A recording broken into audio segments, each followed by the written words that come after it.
Connor, thanks so much. Let's dive in headlong here into what happened today, the highlights with more analysis from legal expert Neama Rahmani. He joins me. Neama, thanks for being with us yet again. And I just remind the viewers always that you have been so instrumental in helping us make sense of each of the day's proceedings. But this is day 19. The prosecution rested Neama, and the defense called their first witness, Robert Costello. Who is he? How did he do? Why is the defense using him as a witness? What purpose does it serve their fact-finding mission in the trial?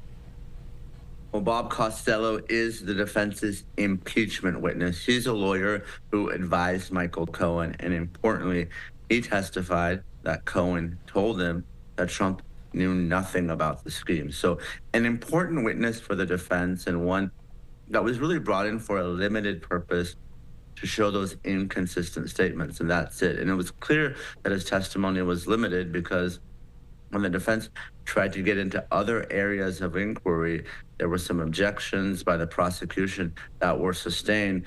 And then, of course, today, the judge cleared the courtroom because he was upset that the witness, who happens to be a lawyer, was making some inappropriate comments about the objections that were sustained and some of the discussions that were happening at sidebar. Okay, Neama, our Fox producers in the courtroom described Juan Merchan this way, saying, "This was the angriest I have ever heard Merchan," referring to his admonitions of Bob Costello today, clearing the courtroom. The press left, the jury left, some kind of Trump associates were still there inside. He said, "Clear the courtroom." Have you ever heard of something like that? I mean, yeah, it's Merchan's courtroom here, but that much of admonishment against a witness here, that doesn't look good if you're the defense, does it? No, it doesn't look good. And frankly, lawyers are to be held to a higher standard. And obviously, Donald Trump has maybe violated the gag order multiple times, but we've talked about how he's a candidate. But really, when you're a lawyer, you take that oath and you show up in the courtroom, you can't be there disrespecting the judge and making those types of comments when objections are sustained. We know that other parties, Trump himself has said things that maybe were inappropriate, but when you are a lawyer and you happen to be a witness, you need to uphold that oath and make sure that you respect the decorum in the courtroom and the judge. And I think that Judge Merchan did the right thing. And frankly, I was surprised at Costello's reaction and just the way he took it. I mean, you're supposed to be an independent witness. You're not necessarily supposed to have a horse in this race. You're not a lawyer. You're a witness who happens to be a lawyer. And I think what the judge did was appropriate. And hopefully, Bob Costello will be better behaved when his examination continues tomorrow. Yeah, because, I mean, in the lead up to Michael Cohen's testimony, we were anticipating on the stand there by him, behavior that the judge might admonish. That was not the case. He was somewhat, sedate and calm. And then Bob Costello gets up there today when the Cohen crosses over and kind of completely, changes everyone's minds on that. I mean, how do you think the defense did in presenting him as a foil to Cohen? Do you think that he basically just confirmed everything we already knew, that Cohen was a unreliable witness? We learned Cohen stole from the Trump organization. We also had it confirmed up there that Cohen lied in some of this testimony here. So the Costello testimony might not all have been so bad for the defense after the day is said and done, right?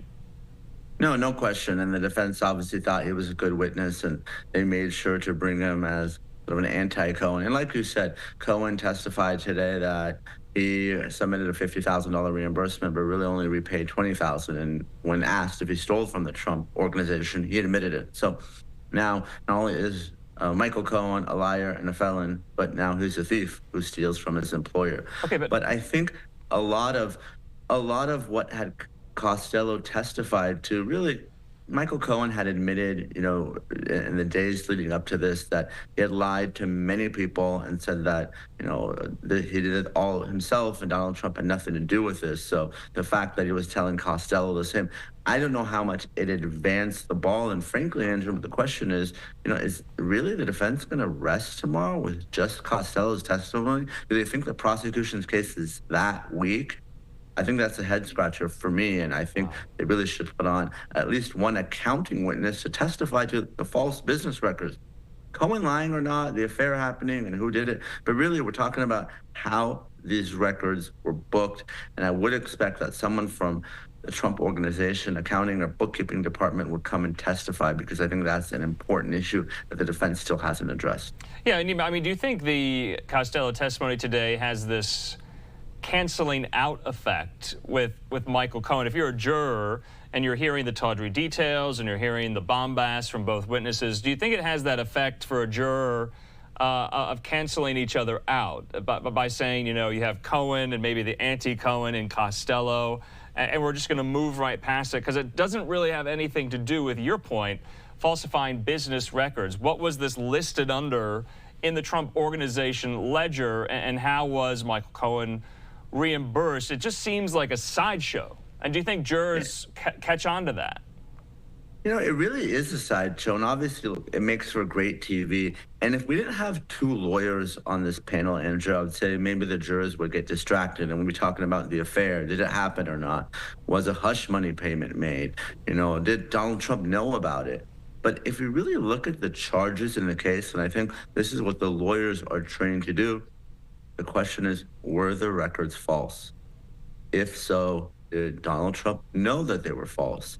And were those false business records in furtherance of or to cover up another crime? So if the prosecution is able to keep those jurors focused, and if the lawyers on the panel are able to keep those jurors focused, then like you said, maybe none of this matters, because the case isn't about having an affair and covering it up. It's about how those payments to Michael Cohen were booked and described. Yeah. I mean, admittedly, just even as a journalist and reporter covering this trial, it is hard to, you know, maintain focus about what really matters in this case. Of course, that's why we're speaking with you, Neama. We did hear from Justice Merchan indicating closing arguments in the case against Trump will take place May 28th. That's after the Memorial Day weekend. Also, though, at the end of proceedings today, and what do you make of this? And maybe this is just standard operating procedure, I'm not sure.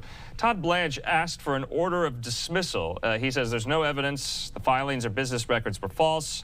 He says there's no dispute that Cohen was acting as a personal attorney for Trump in 2017. So when the prosecution rests, does the defense always do that? Motion to dismiss? This is a standard motion, Andrew. The defense raises it every time. 99 or 98 times out of 100, it is denied, but they raise it so they can preserve the record on appeal. We know that if Trump is convicted, he will absolutely appeal. So this motion for dismissal, it will be renewed after the jury verdict. If the jury does indeed return a guilty verdict, they will again raise this motion. And if it's denied a second time, then that's preserves the record on appeal. So not much to see here. And like you said, really tomorrow is probably the biggest day in the case, because the defense has said that Trump, well, this is their last witness, which leads everyone to believe that Donald Trump won't testify. Right.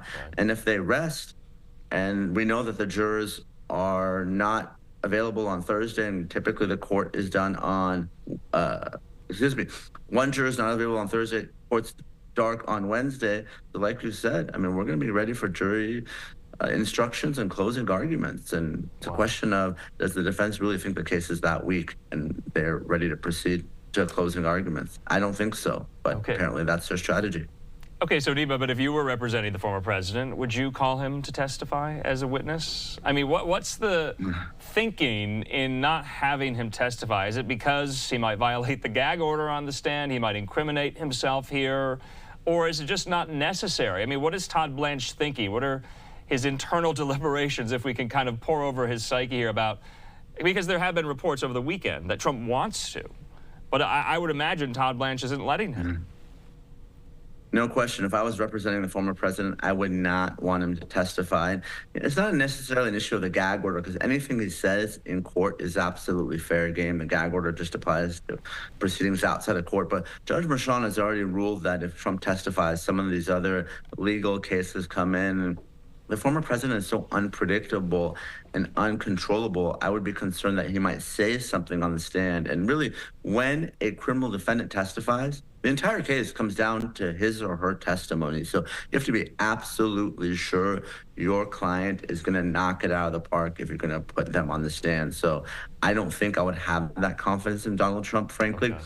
But I would still like to put up some sort of defense aside from Bob Costello, because Costello and Cohen, again, I think we're getting a little sidetracked. I would like to have some sort of expert, and they wanted to put that campaign finance expert, and Right. Mershon said, that's not going to happen, or it's going to be very limited, but some sort of accounting expert, I think, would have been appropriate in this case.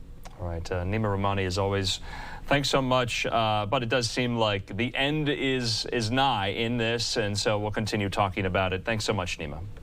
Of course, Andrew. Talk to you soon.